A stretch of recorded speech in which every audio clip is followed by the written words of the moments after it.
अनेक परकीयांनी अनेक वर्ष राज्य केलं. हे राज्य करत असताना या परकीयांच्या विरोधामध्ये सर्वात प्रथम जर कोणी उभा राहिला असेल तो सर्वात प्रथम उभा राहणारा समाज माझा आदिवासी. या परकीयांच्या काळामध्ये आपल्यावर सर्वाधिक राज्य जर कोणी केलं असेल तर ते राज्य साधारण इंग्रजांनी. परंतु या इंग्रजवर राजवटीमध्ये सुद्धा या इंग्रज राजवटीमध्ये सुद्धा या इंग्रजांच्या विरोधात सगळ्यात आधी आणि त्यांना हुसकून लावायला सुद्धा सगळ्यात शेवटी जर कोणी उभा राहिला असेल तर तो आदिवासी होता. एवढंच नाही, या देशासाठी अनेक लोक शहीद झाले. अनेक लोकांनी आपल्या प्राणाची आहुती हा देश स्वतंत्र करण्यासाठी दिली.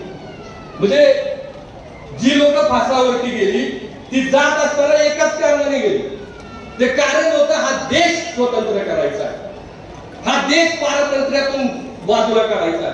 परंतु मला अभिमान वाटतो आदिवासी क्रांतिकारक मात्र एकाच वेळी दोन लढाईवरती लढले.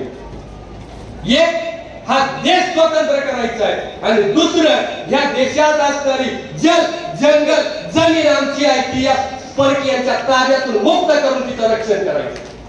आणि मला अभिमान वाटतो का हा आदिवासी क्रांतिकारक हा या दोन्ही लढाईवरती लढला आणि या देशामध्ये या दोन लढाया लढणारा क्रांतिकारक हा फक्त आदिवासी. परंतु आपण सकाळी शाळेमध्ये गेल्यानंतर प्रतिज्ञा म्हणतो भारत माझा देश आहे आणि सारे भारतीय माझे बांधव आहेत. पण याच बांधवांनी आदिवासींचा इतिहास लिहून ठेवला नाही.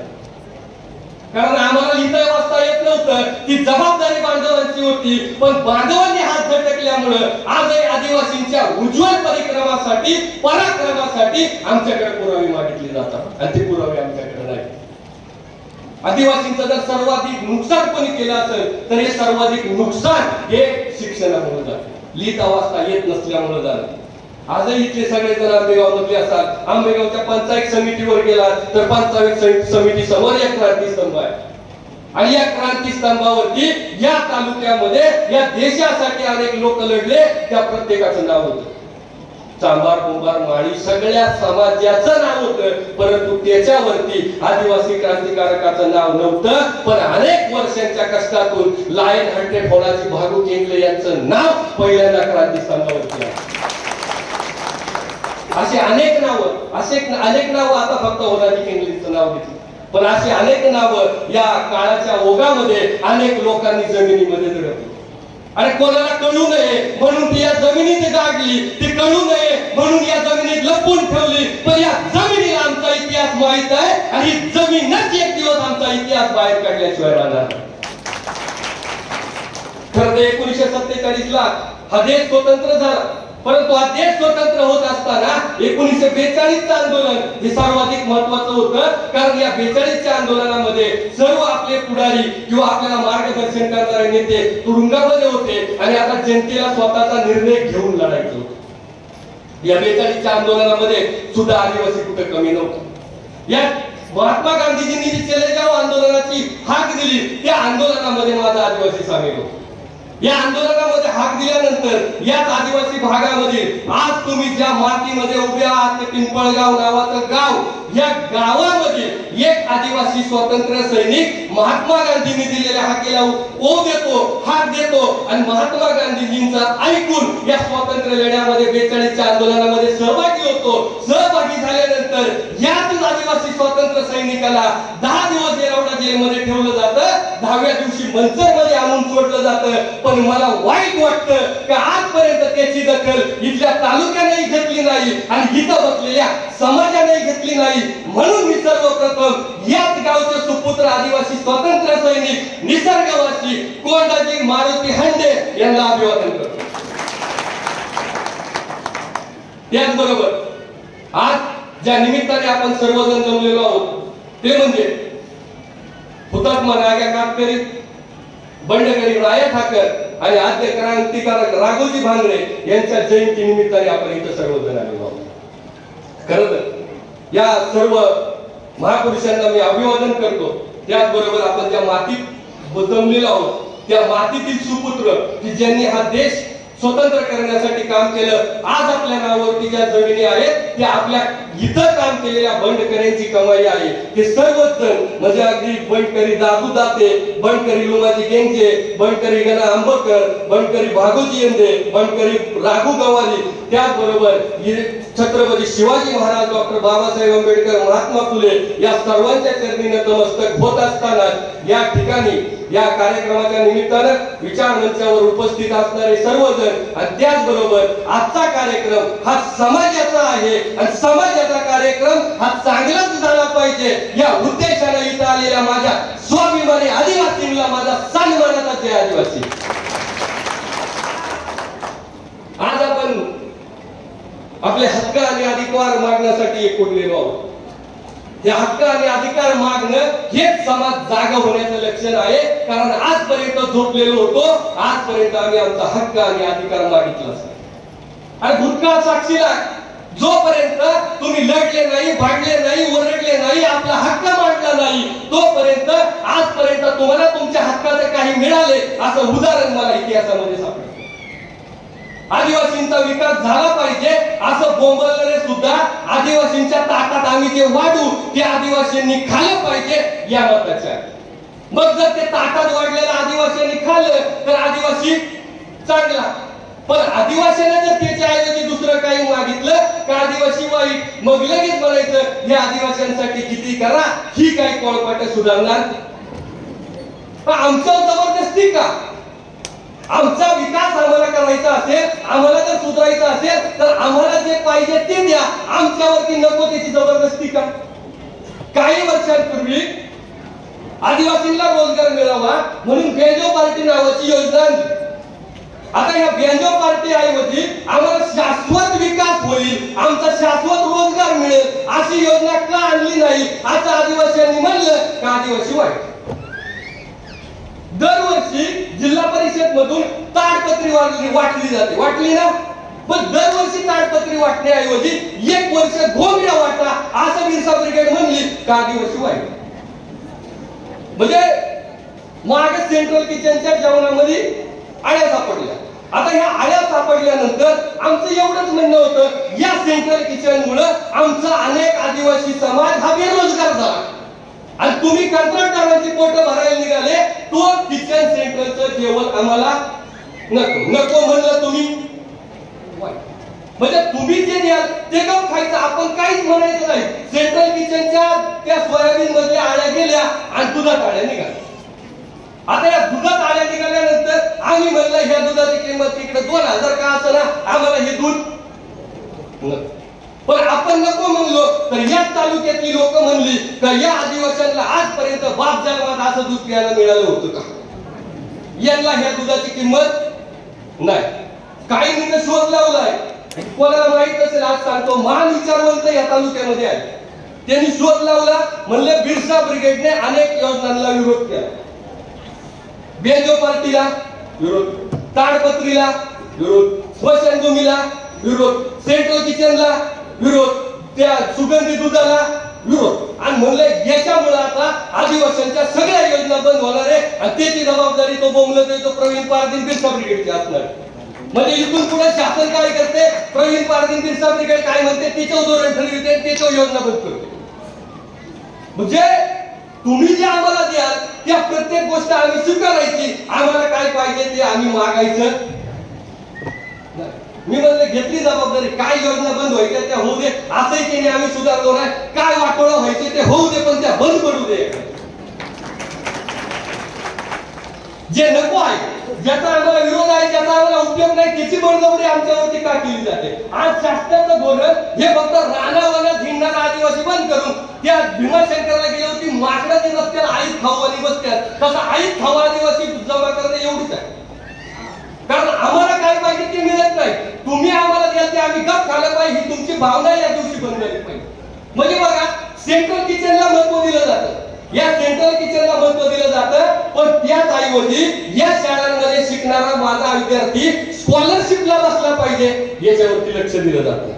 आश्रमशाळेच्या इमारती 3 मजली होण्यावरती भर दिला जातो, पण त्या 3 मजली इमारतीमध्ये राहणाऱ्या माझ्या आदिवासींच्या पोरांची शैक्षणिक प्रगती काय आहे याच्यावरती इथल्या तालुक्यातल्या कोणत्याच लोकप्रतिनिधीनं आजपर्यंत त्यांची मीटिंग घेतली असं मला दिसलं नाही। याच भागामध्ये आदिवासी भागामध्ये रस्त्याला निधी मिळतो, स्मशानभूमीला निधी मिळतो, सरपंच बसलेली तर कंचा फॉर्म भरला स्मशानभूमीला तुम्ही, पण तुम्हाला स्मशानभूमी मिळते, तुम्हाला समाज मंदिर मिळतं, तुम्हाला रस्ता मिळतो, तुम्हाला सभा मंडप मिळतो, पण या तालुक्यामध्ये तुमची पोरं पोलीस व्हावी म्हणून पोलीस भरती पूर्व प्रशिक्षण केंद्र आहे, गेल्या अनेक वर्षापासून ते बंद आहे। हा त्याला एमटीडीसीला भीमाशंकरच्या परिसरात जागा मिळते, पण त्या पोलीस भरती पूर्व प्रशिक्षण केंद्राला आदिवासी भागात जागा मिळत नाही, ते कुठे नेऊन ठेवले पूर्व भागामध्ये, पण त्याला सुद्धा तुमच्या प्रत्येक गोष्टीला निधी मिळतो, पण तुमच्या पोलीस भरती पूर्व प्रशिक्षण केंद्राला निधी मिळत, कारण तुमची पोरं पोलीस होती, कोण सुधरत? आदिवासी, आणि तो सुधरू द्यायचा नाही, तो सुधरू द्यायचा नाही म्हणून आम्हाला नको असलं तरी सभा मंडप आलाय घ्या, स्मशानभूमी आले घ्या, नाही जागा कोणत्या गळ्यात घाला, पण स्मशानभूमी ग्रामपंचायत आहे ना चांगली, नको ती पाडा, नवीन ग्रामपंचायत बांधली, अंगणवाडी न चांगली आहे ना, पण नवीन आली ना पाडा, पण आमच्या पोरांना त्या पोलीस भरतीमध्ये शिकली तर माझ्या आदिवासी समाजातली 4 मुलं नोकरीला लागतील, त्याच्यावर मात्र काम होत नाही। म्हणजे तुम्ही कोणतीही गोष्ट पाहिली तर या प्रत्येक ठिकाणी या गोष्टी मागायचं काम हे तुमच्या लोकप्रतिनिधींचं असतं, परंतु या तालुक्यामधले लोकप्रतिनिधींना मात्र या समाजाच्या प्रश्नांची काही घेणं देणं आहे असं मला वाटत नाही। आता मागच्या 5 वर्षामध्ये ज्यांना आदिवासी भागातली एक गावं माहित नव्हती ते सुद्धा यावर्षी गणपतीला आले होते, आलतं ना? आलतं का? अर्थ करा, त्याला विचारा पुढच्या वर्षी गणपतीला येणार आहेत का? या वर्षी इलेक्शन आहे म्हणून एखादी दसक्रिया सोडली नाही, कोणती दसक्रिया बघा आहे, पण हे गणपती आणि ह्या दसक्रियेऐवजी हे अनेक वाईट घटना समाजामध्ये झाल्या, कोणी आलं नाही, कोणाला गरज नाही, याला गणपती महत्वाचा आहे पण आदिवासी समाज महत्वाचा नाही।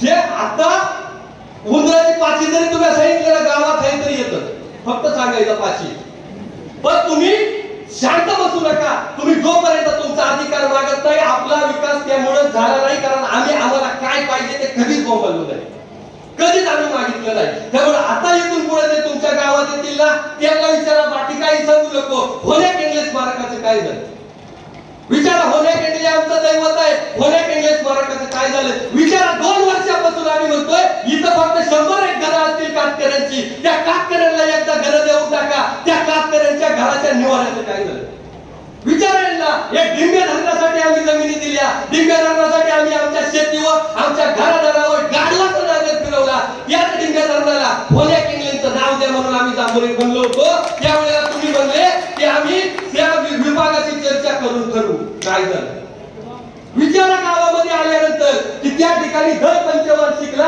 आदिवासी भागाला शेतीला आम्ही धरणाचं पाणी देऊ अशा गप्पा मारताय, नक्की हाच विषय घेऊन परत 2029 ला त्याच्यावर निवडणूक लढवणार आहे विचारा। गावामध्ये आल्यानंतर की आजही माझ्या औफेपर्यंत राहणाऱ्या आदिवासींना 11वी 12वीची शिक्षणाची व्यवस्था नाही, जून 2025 पर्यंत तरी माझ्या आया बहिणी तिथे शाळेमध्ये शिकणार आहेत का विचारा त्यांना। गावामध्ये आल्यानंतर डिंबेधरण झालं तेव्हा म्हणाले होते तुमचा 100% पुनर्वसन करू, पण आजपर्यंत त्या डिंबे धरणाच्या पुनर्वसनाचा एक तरी कॅम्प धरण झाल्यानंतर पार पडलाय विचारा त्यांना। गावामध्ये आल्यानंतर या डिंबे धरणाच्या जमिनी, या डिंबे धरणात गेलेल्या जमिनी ज्यांच्या गेल्या त्यांचं पुनर्वसन करण्यासाठी ठेवलेल्या जमिनी आज तुम्ही पानशेत असेल, माणिकडो असेल, उजनी असेल, चाचकमल असेल इथल्या लोकांना पुनर्वसनासाठी दिल्या आणि आमचं पुनर्वसन जाणीवपूर्वक तसंच ठेवलंय, ते कधी करणार आहे विचारा त्यांना। तुमच्या गावामध्ये आल्यानंतर या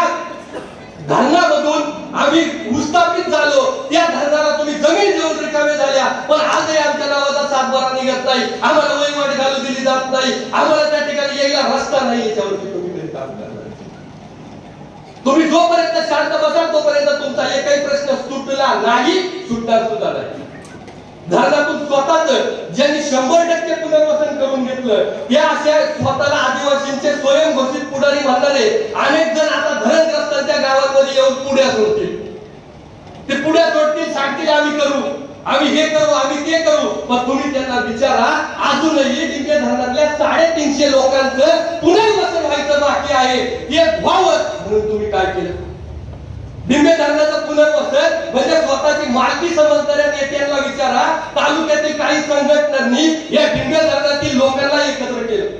या डिंगे धरणातील गेलेल्या लोकांना एकत्र करून त्यांचा एक मोठ बांधली आणि पुनर्वसनग्रस्तांसाठी लढा लढायला सुरू केला. मग या नेत्यांना जाग आली का आता मात्र आमची काही खरीद नाही, आमची किंमत कमी होते आहे असं म्हणून या स्वयंघोषित पुढाऱ्यांनी त्यावर आपलं महत्व कमी होतं का काय म्हणून ज्या दिवशी कॅम्प होता तो कॅम्पला हे स्वयंघोषित नेते आले नाहीत, परंतु या स्वयंघोषित आदिवासी नेत्यांनी लगेच पत्रकार परिषद घेतली आणि पत्रकार परिषद घेऊन त्यांनी मग आपण समाजात पुनर्वसनासाठी काय काम केलंय हे त्या व्हिडिओ मधून सांगितलं. आणि मला ते इतकं विचारताय, साहेब तुम्ही व्हिडिओ घेतला, तुम्ही त्या ठिकाणी वाईट दिली, हरकत नाही. साहेब ज्या दिवशी आमच्या पोरांनी सोयाबीन मध्ये आळ्या खाल्ल्या तेव्हा तुम्ही पुढे होते. साहेब हीच वाईट तुम्ही आमच्या पोरांनी दुधात आळ्या खाल्ल्या तेव्हा काय दिली हो? साहेब या तालुक्यामध्ये हिरड्यासाठी आम्ही उपोषणाला बसलो, साहेब त्यावेळेला तुम्ही बाईट का नाही दिली? साहेब या भीमाशंकर देवस्थानावर आम्ही आमचा हक्क मागतोय त्यावेळेला तुम्ही ही बाईट का नाही दिली? साहेब या तालुक्यामध्ये धरणाचं पुनर्वसन व्हावं म्हणून आम्ही बाईटतोय, तुम्ही धरणवसनग्रस्तांवरती बाईट का नाही दिली? या तालुक्यामध्ये 11वी-12वी व्हावी म्हणून आम्ही बाईटतोय, 11वी-12वी तुम्ही बाईट का नाही दिली? म्हणजे फक्त तुमच्या फायद्याचा आहे त्यावर बाईट द्यायची, समाजाचा फायद्याचा आहे त्याच्यावर गप्प बसायचं. पण आता एवढे प्रश्न जर तुम्ही त्यांना विचारले का ते तुम्हाला सांगतील काही करा पण त्या बिरसा ब्रिगेडच्या नादाला लागू. आणि तुम्ही सुद्धा आमच्या नादाला लागायचं बरोबर, लागूच नका, बरोबर लागूच नका आमच्या नादाला, त्याच्याशिवाय वाटलं होत. आदिवासींना बोलायला शिका, आपला हक्क आहे तो, आपला हक्क मागायला शिका, भांडायला शिका. आणि पदर खोवून यांच्या बरोबर भांडायला शिका. जवळ तुम्ही पदर खोवीत नाही तोपर्यंत यांना तिथे लाज देणार नाही.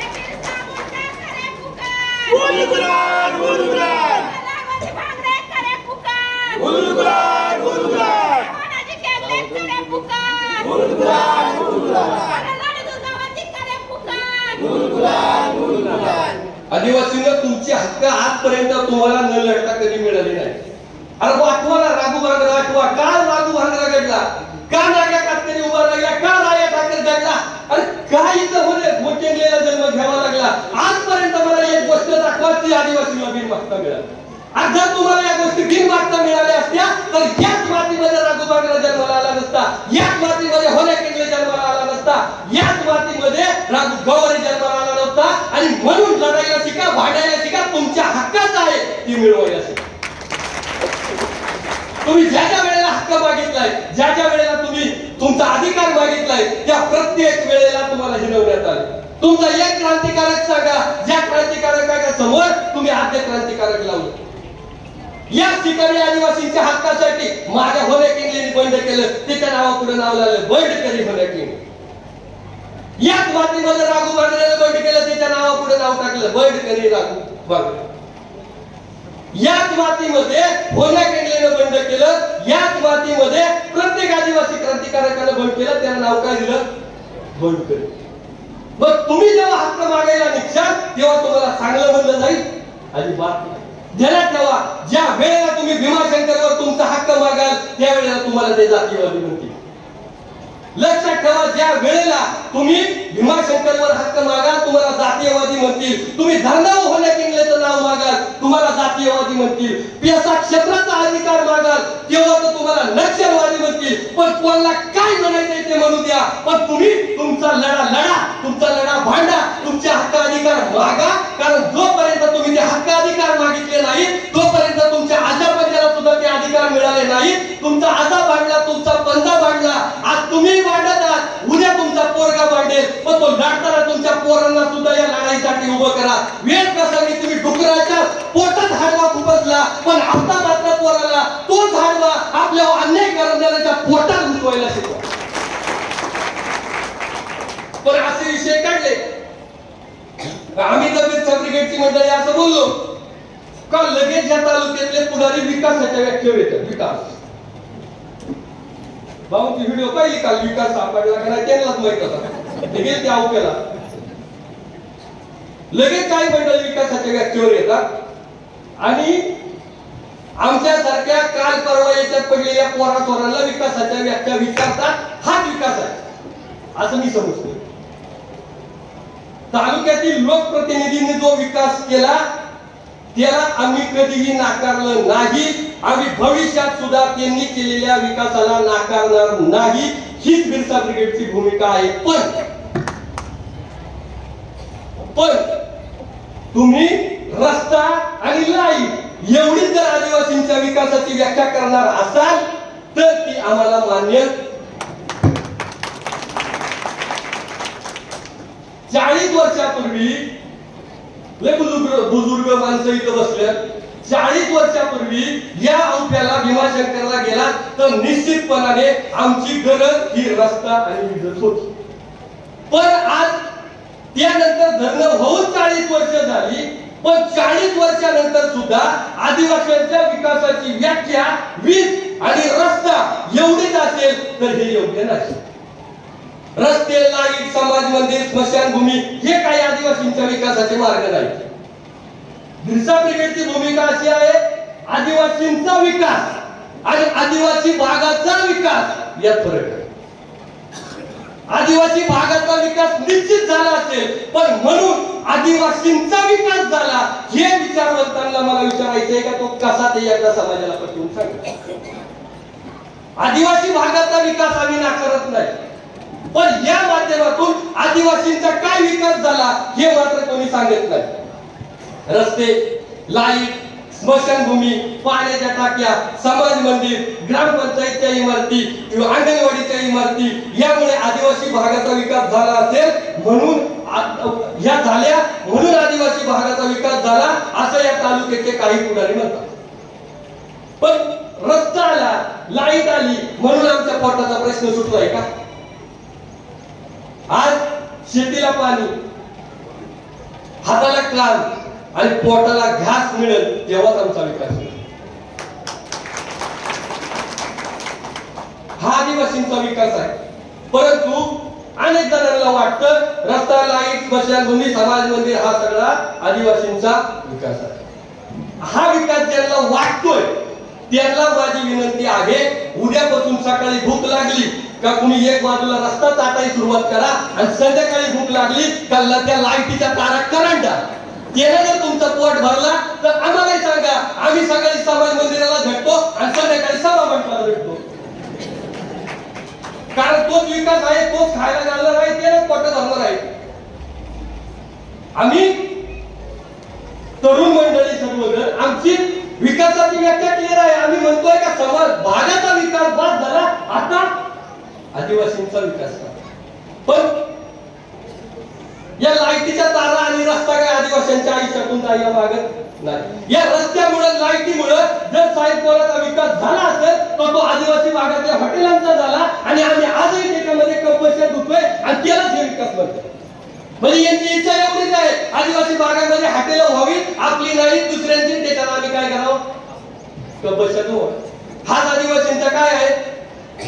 आता शेतीला जर पाणी मिळालं तर आमचा विकास होईल. हिरड्यावर प्रक्रिया करणारा उद्योग उभा राहिला आमचा विकास होईल. हिरड्याला नुकसान भरपाई मिळाली आमचा विकास होईल. आमचा पोटाचा प्रश्न सुटेल, आमचा शाश्वत विकास होईल. परंतु आजपर्यंत या तालुक्यातल्या प्रत्येक राजकारण्यांनी आदिवासींच्या तोंडाला फक्त पानच पुसलेली आहे. इलेक्शन आलं का दर पंचवार्षिकला त्या भीमाशंकर आवटे खोऱ्यामध्ये पाणी देण्याच्या चर्चा ऐकायला येतात. नाही का सरपंच कुठे गेले?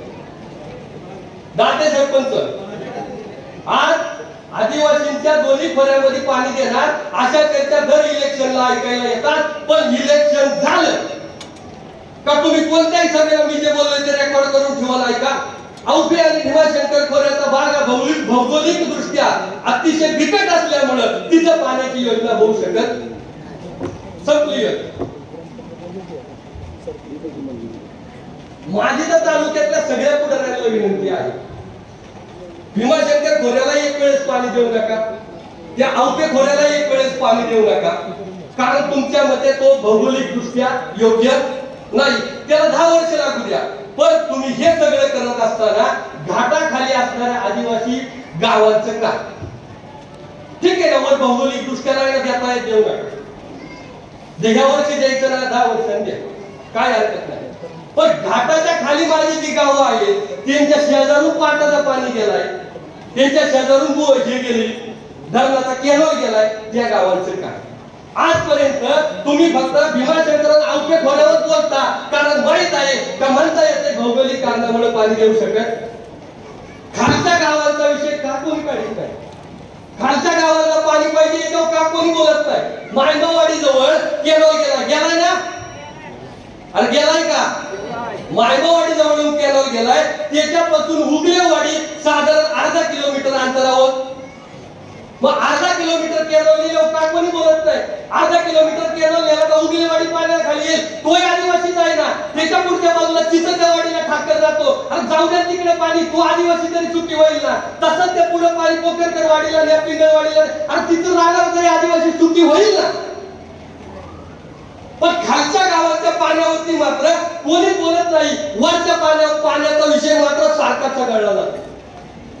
पण खालच्या गावाला आज आंबेदऱ्याला पाणी गेलं, आंबेदऱ्याचा आदिवासी बसल ना, तिथं बसून खाईल ना, शेतात उगल ना. पण आंबेदऱ्याच्या पाण्यावर कोण बोलत नाही. उगलेवाडीला पाणी देऊ कोण बोलत नाही. तिथून पुढे गेला पोखरकर वाडीला, चिंचच्या वाडीला पाणी देऊ कोणी बोलत नाही.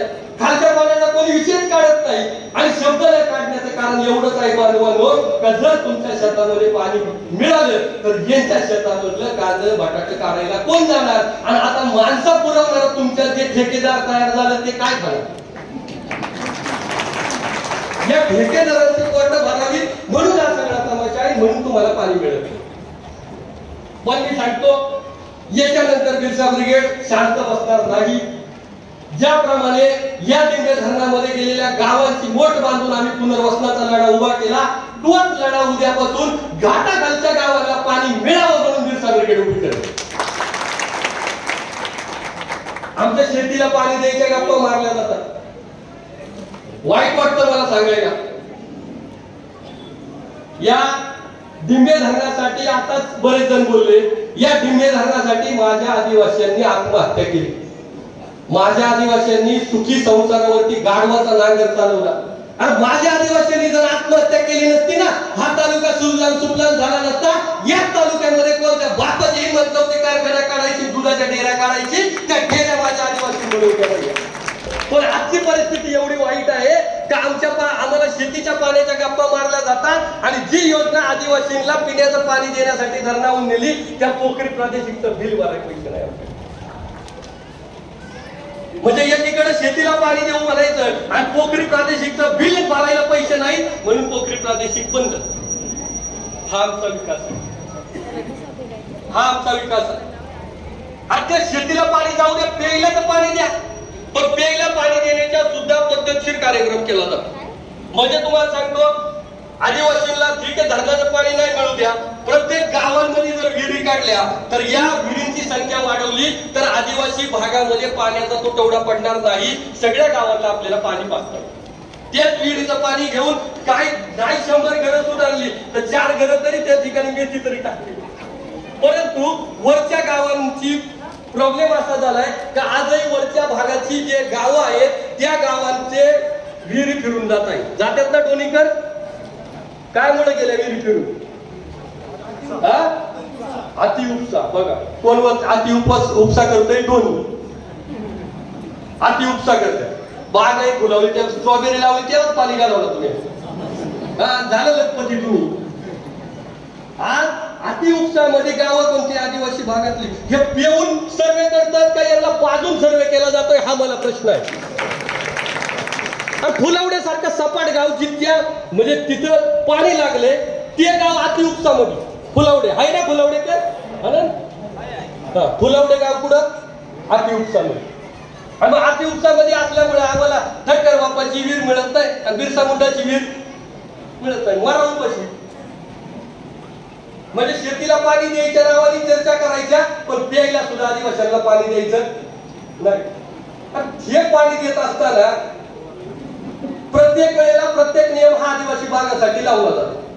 म्हणजे मागं वळून बघा, काही दिवसांपूर्वी तुमच्या सातबाऱ्यावरती खासगी वाहनाचे शिक्के मारले ना. आणि तिकडे काय सांगतात, तुमच्या भागामध्ये कोणता कायदा लागू आहे? पेसा. आणि पेसा कायदा काय सांगतो, ग्रामसभेच्या परवानगी शिवाय तुम्ही आमच्या भागात काही करू शकत. शिक्के मारलं कसं? फॉरेस्टने हे शिक्के जे मारले, जर तुम्हाला आमची कोणतीच परवानगी आम्ही दिलेली नाही, आम्ही त्या ठिकाणी कोणत्याही स्वरूपाची लेखी दिलेली नाही, ती लेखी नसताना सुद्धा त्या ठिकाणी शिक्के मार. ठीक आहे, विकासाचं ठीक आहे, पण मला या विकासाच्या गप्पा हाणणाऱ्याला प्रश्न आहे का तुम्ही याच्यावर बोलत का नाही? या शिक्क्याला विरोध करावा म्हणून आजपर्यंत या तालुक्यातल्या पुढाऱ्यांनी एखादा मोर्चा का काढला नाही? या ठिकाणी अतिउपसामधली गावं बाहेर जावी म्हणून या तालुक्याचं नेतृत्व करण्याची संधी आदिवासींनी ज्यांना दिली, ती आदिवासींचे प्रश्न का मांडत नाहीत, का बोलत नाहीत? परंतु पुढच्या काळामध्ये या प्रश्नावरून सुद्धा बिरसा ब्रिगेड स्वतःच या ठिकाणी रान उठवल्याशिवाय राहणार. पण आपण यावर किती बोललो तरी कमीच पडेल, कारण तुम्ही किती समस्या मांडणार. कारण हे सगळे असे विषय बोलले का बिरसा ब्रिगेडचे कार्यकर्ते आदिवासी लोकांना भडकावतात असं समाजामध्ये सांगितलं जातं. पण मला प्रश्न आहे, आणि हीच लोक परत समाजामध्ये विचारतात बिरसा ब्रिगेडने काय कामं केली. मला तर त्यांना ह्या माध्यमातून माझी 4च कामं बिरसा ब्रिगेडच्या माध्यमातून आम्ही जी केली ती 4च कामं सांगायची आहेत. आणि होण्या भागू केंगले कोणाला माहित नव्हता, पण होण्या भागू केंगलेंचं स्मारक व्हावं म्हणून लढणारी एकमेव संघटना बिरसा ब्रिगेड आहे. आणि याच पंचायत समितीवरती प्रत्येकाचं नाव होतं, परंतु आदिवासी क्रांतिकारकाचं नाव नव्हतं. त्याच ठिकाणी होण्या भागू केंगले यांचं नाव कोरणारी संघटना बिरसा ब्रिगेड आहे. पुनर्वसनग्रस्तांसाठी 80 ते 90 साला धरण झालं, पण साहेब कोणी त्यांची एकजूट घडवून आणली नव्हती. कोणी त्या गावाला एकत्र बसवलं नाही. या पुनर्वसनग्रस्तांना एकत्र बसवणारी संघटना बिरसा ब्रिगेड आहे. या तालुक्यामध्ये आजपर्यंत कातकरी, ठाकर, महादेवपडी ही एकाच आईची लेकरं आहेत हे सुद्धा आम्हाला कोणी आजपर्यंत शिकवलं नव्हतं. पण इथं बसलेल्या समाजाला अरे आपण एकाच आईची लेकरं आहोत, ती आई आदिवासी आहे हे शिकवणारी संघटना बिरसा ब्रिगेड आहे. खरं तर ज्यांना 40 वर्ष माग राया ठाकर आणि नाग्या कातकरी कोण आहे ते माहित नव्हतं, परंतु त्यांना सुद्धा राया ठाकर नाग्या कातकऱ्याची जयंती घेण्यासाठी परिस्थिती निर्माण करणारी संघटना बिरसा ब्रिगेड आहे. ज्यांनी आयुष्यामध्ये कधी आदिवासी दिन पाहिला नव्हता त्यांना दुसरा आदिवासी दिन घेण्याची गरज निर्माण करणारी संघटना बिरसा ब्रिगेड आहे. आज माझ्या कातकरी बांधवांना एवढ्या वर्ष झाले आम्ही पोट तिडकीनं जागा मागतोय का त्यांना फक्त जागा द्या, घरकुलं मिळतील, त्यांना निवारा मिळेल. परंतु ज्यांना आजपर्यंत माझ्या कातकऱ्यांचा वास येत होता आणि ज्यांना नाग्या कातकऱ्यांनी काय केलं ते माहित नव्हतं, ते आज जयंती घेण्यासाठी भाषण लिहून घेतली. ही ताकद बिरसा ब्रिगेडने निर्माण केलेली आहे. आज विचार करा, मागील काही दिवसातच तालुक्यामध्ये 2 जयंत्या झाल्या ना? अरे झाल्या का? जयंत्या करणाऱ्यांना माझी विनंती आहे, 2 जयंत्या होत्याच वाटतं. कारण मला मग रात्रीच कोंडोळमधून एका कार्यकर्त्याचा फोन आला आणि मला तालुक्यात अजून एक जयंती होणार आहे, त्याचा बॅनर बाहेर पडलाय. म्हणलं पडू दे, क्रांतिकारक एवढा मोठा आहे, तिच्या गावागावात जयंत्या झाल्या पाहिजेत, 2 होऊन काय करते. पण त्याने मला सांगितलं, दादा तो बॅनर जो टाकलाय त्या बॅनरवरती आयोजक कातकरी आणि ठाकर समाज आहे, म्हणजे याचा अर्थ महादेवपळेंनी तिकडे जायचा.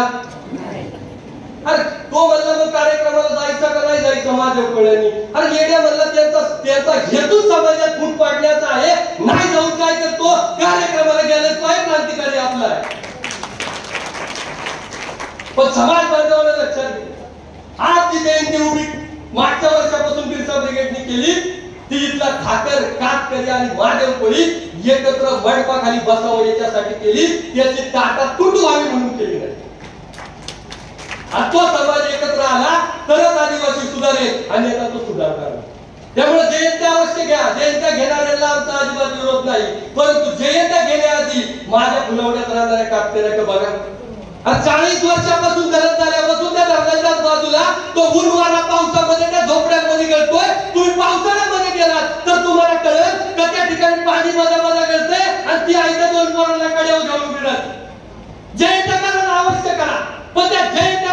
आधी या पिंपळगावच्या स्मशानभूमीत कातकरी राहतोय त्याला निवारा द्या. आणि जयंती अवश्य करा ना, पण त्या जयंत्या करण्याआधी घोडेगावच्या स्मशानभूमीत कातकरी राहतोय त्या स्मशानभूमीतून त्याला निवारा तर द्या ना. फक्त जयंत्या साजऱ्या करून काय करणार? ज्यांच्या हातामध्ये सत्ता आहे या सत्तेमध्ये 40 वर्षात कातकऱ्यांबद्दल शब्द नाही, ठाकरांबद्दल शब्द नाही. आज डायरेक्ट जयंती काही हरकत नाही. जयंत्या 100% करा, पण ज्या रस्त्याचा आणि लाईटीचा विकास तुम्ही आम्हाला सांगता त्याच गंगापूरला एकदा जा आणि गाडेकरवाडीला जायला रस्ता आहे का बघूया. त्याच गंगापूरला जा आणि जिथं माझी ठाकर राहतात तिथं आजपर्यंत तुम्ही समाज मंदिर दिलंय का ते पण एकदा चेक करू. पण आम्ही असं बोललो की आमच्या बोलण्याला लगेच प्रक्षोभक वक्तव्य म्हणलं जातं, कारण आदिवासींनी मागितलेला हक्क आणि अधिकार आजपर्यंत कोणाच्याच पचनी पडला नाही आणि इथून पुढे सुद्धा तो पडणार नाही. आपण आता ह्या समस्यांवर किती बोललो तर काही फरक पडेल असं मला वाटतं. पण आदिवासी या प्रत्येक गोष्टीवरती बोलायला पाहिजे, भांडायला पाहिजे. आजपर्यंत तुमचा विकास जर झाला नसेल तर तो फक्त तुम्ही न बोलल्यामुळे, कारण आम्ही बोलत नाही, आम्ही भांडत नाही, आम्ही यांच्याशी 2 हात करायला घाबरतो, आम्ही यांच्या पुढे बोलायला घाबरतो, भांडायला घाबरतो. पण जोपर्यंत भांडत नाही, बोलत नाही तोपर्यंत आपल्याला हे काही अधिकार भूतकाळात मिळाला नाही, भविष्य काळात सुद्धा मिळणार. पण हे सगळं करत असताना हक्क अधिकाराची भाषा आपण करायला पाहिजे. हाही या तालुक्याचा इतिहास आहे. हक्क अधिकाराची भाषा करणाऱ्यांना साम दाम दंड भेद हे सगळं वापरलं जातं आणि नाही तो हातात सापडला तर त्याची बदनामी केली जाते आणि बदनामी करून त्याला समाजातून बाहेर काढलं जातं. पण इथं बसलेला समाज बांधव सुज्ञ नाही. तुम्हाला कोणी काही सांगू द्या, जोपर्यंत त्याचा पुरावा हातात पडत नाही तोपर्यंत यांच्या नादी लागून एकत्र आलेल्या समाजाची वाट लावून आजही आपल्या भागामध्ये पेसा क्षेत्र आहे आणि या पेसा कायद्यानुसार आपल्याला ग्रामसभा घेण्याचा अधिकार आहे. मी ग्रामसभा म्हणजे या ग्रामसभा नाही, मी ज्या म्हणतोय त्या पारंपरिक ग्रामसभा जो अधिकार आपल्याला पेसा कायद्याने दिलेला आहे. पण आमचं काय झालंय, उलट चाललंय. सगळे उलट गणित चालू असेल तर ते फक्त आदिवासींचं चालू आहे. तुम्ही दुसरा कोणताही समाज घेतला ना तो लाईनीवर चालतो आणि आपण काय झालं उलट चालू आहे. आपल्याला पेसा कायदा कोणाचा लागू आहे? केंद्राचा, बरोबर आहे ना? मग आपण कोणाचा कायदा पाळला पाहिजे? केंद्र. आपल्याला पेसा दिला केंद्राने आणि मग तुम्ही ग्रामसभा कोणाच्या घेतात? राज्य शासनाच्या. ज्या ग्रामसभा सगळे सरपंच तुम्ही घेतात त्या ग्रामसभा ह्या राज्य शासनाच्या आहेत आणि तुम्हाला लागू आहे केंद्राचा पेसा. मग आता तुम्ही त्या ग्रामसभा घेण्याऐवजी त्या पेसा कायद्यातल्या अधिकारानुसार तुम्हाला ज्या ग्रामसभा घ्यायला सांगितल्या त्या आहेत पारंपरिक ग्रामसभा आणि आम्ही घेतोय राज्याच्या ग्रामपंचायतीच्या ग्रामसभा. आणि ग्रामपंचायतीच्या ज्या ग्रामसभा तुम्ही घेत आहात ना त्या ग्रामसभा ग्रामपंचायत चालवण्यासाठी आहेत. त्यामुळे तुमचा समाज चालू शकत नाही आणि तुमचा समाज चालवायचा असेल तर तुम्हाला पेसा कायद्यानुसार येणाऱ्या पारंपरिक ग्रामसभा घ्याव्या लागतील. तुम्ही आता घेत असलेल्या ग्रामसभांचा तुमच्या क्षेत्राशी काही एक संबंध नाही आणि तो संबंध नसल्यामुळे तुमच्याला न विचारता जो घोळ इथं घातला जातोय तालुक्यात तो हा. कारण तुम्ही काय करताय, ग्रामपंचायतची ग्रामसभा ठरवताय आणि तीच ग्रामसभा घेताय. ती ग्रामसभा घेत असल्यामुळे केंद्र डायरेक्ट जनार्दन तुमच्या सातबाऱ्यावर शिक्के आणते. तुम्हाला मी विचारता इथं सायकलच्या स्पर्धा सुद्धा होते. तुम्हाला मी विचारता तिरपाडच्या फॉरेस्टचं बंगलं पण उभं राहतं. याला कारण काय? तुमच्या क्षेत्राला कंपाऊंड टाकली तारांची, टाकल्यात ना? काय विरोध केला? काय विरोध केला? कशाकडून? तुम्ही कायदा, तुम्हाला कायदा लागू आहे केंद्राचा आणि तुमचा कार्यक्रम चालू आहे राज्याचा.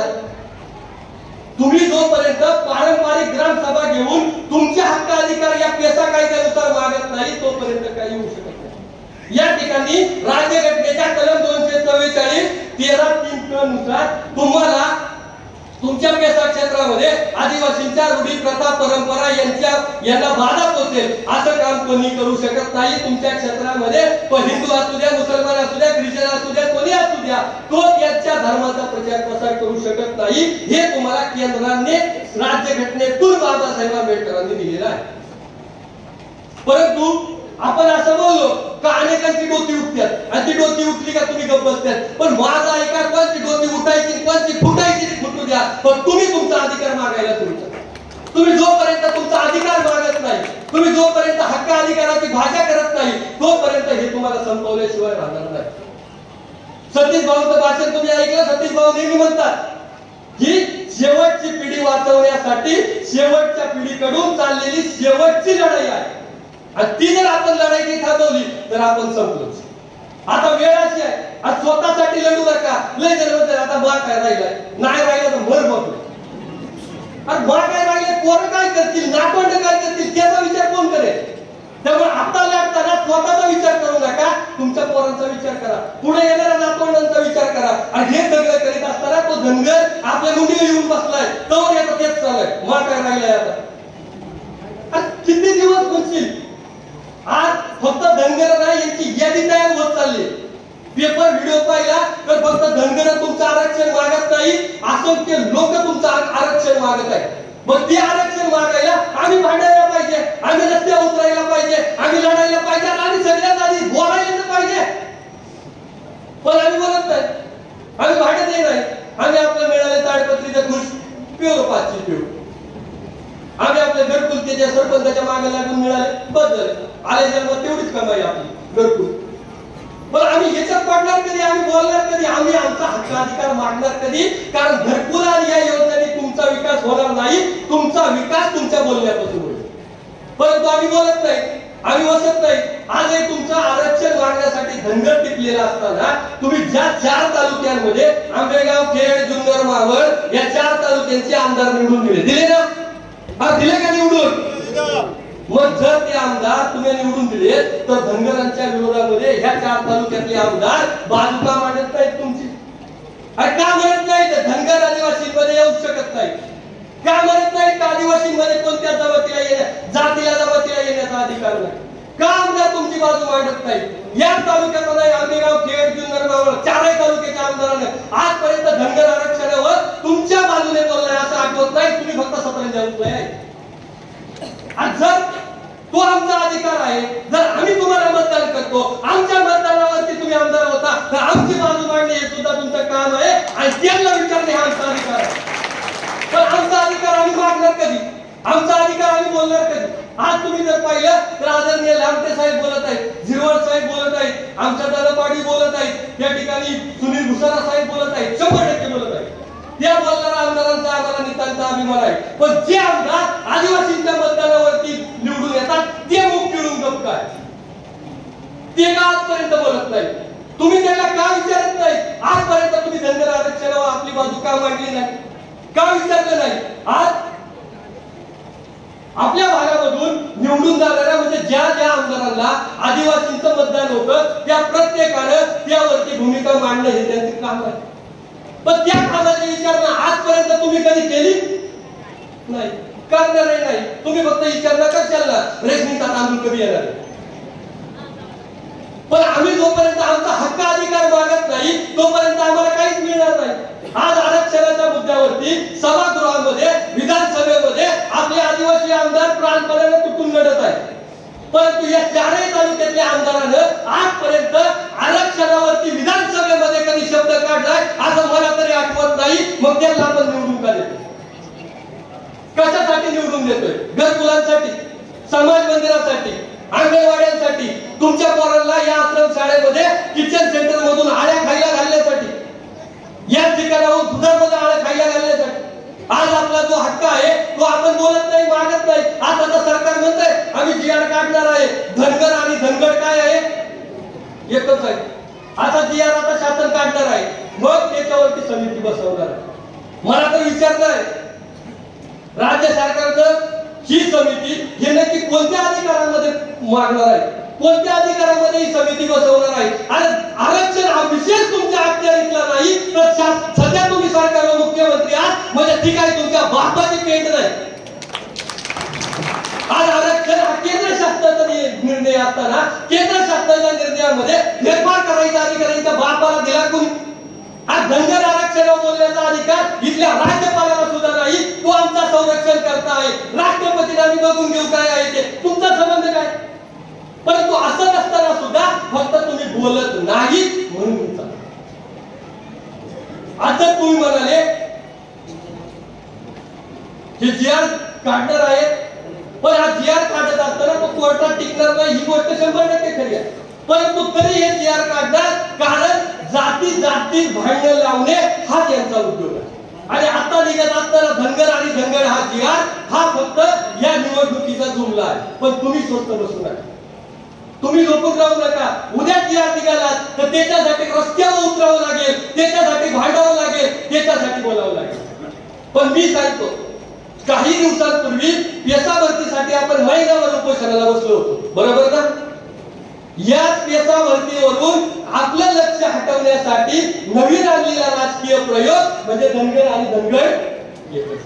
फक्त तुमचं लक्ष हटवायचं होतं, कारण आज आमदार साहेबांच्या नेतृत्वाखाली सगळा आदिवासी काय झाला होता, एक झाला होता. आणि एक झालेला आदिवासी कोणलाही पावत, आणि हा एक झालेला आदिवासी परत फुटावा म्हणूनच हा धनगर आणि धनगरचा जी आर मध्ये आणला. परंतु यावरून आपली डोकी गरम झाली पाहिजे, आणि डोकी गरम होऊन आम्ही एकमेकांनी डोकी फोडली पाहिजे, म्हणजे हे लगेच आपल्या विरोधात उभं राहिलं. पण आदिवासी तुम्हाला सांगतो, हा जी आर कोर्टात टिकणार नाही, पण आपल्याला भांडावं लागेल. वेळ पडली तर आपल्याला रस्त्यावरती उतरावं लागेल. आज महिना झाला त्या ठिकाणी पेसा भरतीसाठी आपले अनेक बांधव उपोषणाला बसले होते, गावित साहेब सुद्धा बसले होते. मग मला सांगा, पेसा भरती हा तुमचा काय आहे? अधिकार आहे. काय आहे? मग तुमचा जर तो अधिकार आहे तर पेसा भरतीसाठी आदिवासी एक महिना उपोषणाला बसला होता. तुमच्या चारही तालुक्यातले आमदार काय करीत होते? तुमच्या चारही तालुक्यामधले आमदार त्या ठिकाणी पेसा भरतीला सपोर्ट द्यायला का गेले नाही? का आजपर्यंत या चारही तालुक्याच्या आमदारांनी पेसा भरती करा म्हणून शब्द टाकला नाही? सरकारमध्ये आहेत ना, मी तर मागे ऐकलं होतं विकासासाठी सरकारमध्ये गेलो. मग त्या विकासाच्या व्याख्येत आदिवासी नाही, कारण त्या विकासाच्या याच्यात जर आदिवासी असतात तर पेसा भरतीसाठी आपल्या चारही तालुक्याचे आमदार कुठे पाहिजे होते? नाशिकला. परंतु त्या ठिकाणी मात्र कोणतेही आमदार गेले नाही. पण या विषयावरती जाऊ नका, पण आजपर्यंत साधी बाईट सुद्धा या चार तालुक्याच्या आमदारांनी दिली नाही. पेसा भरती करा म्हणून सुद्धा कुठे स्टेटमेंट केलेलं नाही. मग हे असं असताना आपण याचा विचार करायला पाहिजे, आपला हक्क आणि आपला अधिकार काय आहे, आणि तो हक्क व अधिकार मिळण्यासाठी आम्ही भांडायला पाहिजे, आम्ही लढायला पाहिजे, आम्ही बोलायला पाहिजे. पण आम्ही एकही गोष्ट करत नाही. ही गोष्ट जोपर्यंत करत नाही तोपर्यंत विकास हा माणूसच आपल्याला कधी दिसणार नाही. आपल्याला फक्त स्मशानभूमी, ताडपत्र्या आणि खरं तर मी आता थांबतोय, परंतु थांबण्याआधी या कार्यक्रमासाठी, कारण कोणताही कार्यक्रम हा आर्थिक गोष्टीवरती उभा राहत असतो, आणि बिरसा ब्रिगेड आंबेगाव मध्ये जे काम करते त्या कार्यक्रमावरती हा समाजाचा कार्यक्रम आहे म्हणून पोरांना पैसे दिले पाहिजेत असं ज्या ज्या व्यक्तीला वाटलं त्यांनी आम्हाला रुपया का होईना दिला, त्या सर्वांचं मी या भाषणामधून आभार मानतो. कारण आज जो कार्यक्रम होतोय तो आर्थिक, ती माणसं सुद्धा इथं नाही, परंतु ती माणसं रुपया देतात आणि त्या रुपयातून हा एवढा मोठा कार्यक्रम होतो. मी खरं तर अध्यक्ष या नात्याने इथं जमलेल्या सर्वांना धन्यवाद सुद्धा देतो, कारण आम्ही पोरं सोरं मिळून ह्या तालुक्यातला आदिवासी एक करावा, फाटर कातकरी महादेवकडे एक व्हावं म्हणून मागच्या वर्षापासून तडफडतोय. आणि हा समाजाचा कार्यक्रम आहे म्हणून आपण सर्वजण या ठिकाणी उभे राहिला, म्हणून तुम्हाला सुद्धा धन्यवाद देतो. मात्र 30 सप्टेंबरला आदरणीय झिरवाळ साहेब हे पेसा भरतीसाठी आणि धनगर व धनगर एक नाही या मागणीसाठी मुंबईला उपोषणाला बसत आहे. आणि त्याच उपोषणाला आपण सर्व जाऊ, मात्र सर्वांना जाणं शक्य नाही. मात्र मी आता जेवढं बोललोय तेवढं जर कोणत्या डोक्यात गेलं असेल तर एकच गोष्ट लक्षात ठेवा, लढलं पाहिजे, बोललं पाहिजे आणि आई या व्यवस्थेशी भांडलं पाहिजे. आणि ते भांडावं म्हणूनच 30 तारखेला फुलवडे या गावामध्ये बिरसा ब्रिगेडचे माजी अध्यक्ष आदिनाथ गिरे आणि त्या गावचे सरपंच मोरे दादा आणि अजून ग्रामस्थ यांच्या वतीनं झिरवाळ साहेबांच्या आंदोलनाला, आदिवासींच्या आंदोलनाला पाठिंबा म्हणून 1 दिवसाचं उपोषण आपण त्या ठिकाणी करणार आहोत. माझी सर्व बांधवांना विनंती आहे, आपण मुंबईला जाऊ शकतोय का? नाही, पण फुलवड्याला जाशाल ना? हे आपला अधिकार आहे, तो आपल्याला मागावा लागेल. तुम्ही किती कुठेही राहत असला तरी तुमचा अधिकार मागण्यासाठी दुसरं कोणी येणार नाही. तुमचा अधिकार मागण्यासाठी तुम्हालाच जावं लागेल. आणि त्यामुळे या 30 तारखेला फुलवडे या ठिकाणी आमचे बिरसा ब्रिगेडचे माजी अध्यक्ष आदिनाथ खिले यांनी जे काही आंदोलनाचं पत्र दिलेलं आहे, एक दिवसीय उपोषण, त्या उपोषणाला आपण सर्वजण त्या ठिकाणी जाऊ. बिरसा ब्रिगेड पुणे जिल्ह्याच्या वतीनं मी आताच त्या उपोषणाला जाहीर पाठिंबा देतो. आणि या ठिकाणी बोलण्याचं बळ ज्यांनी आमच्या मनामध्ये मनगटामध्ये निर्माण केलं, ज्यांनी आमच्या फक्त मनगटात ताकद दिली नाही, आमच्या डोक्यामध्ये विचार दिला, त्या आदिवासी विचार मंचाच्या प्रत्येक कार्यकर्त्याला, त्या आमच्या पाठीराख्यांना आम्ही या ठिकाणी मानाचा जय आदिवासी करून या ठिकाणी थांबतो. जय आदिवासी. धन्यवाद. अतिशय जे काही आपल्या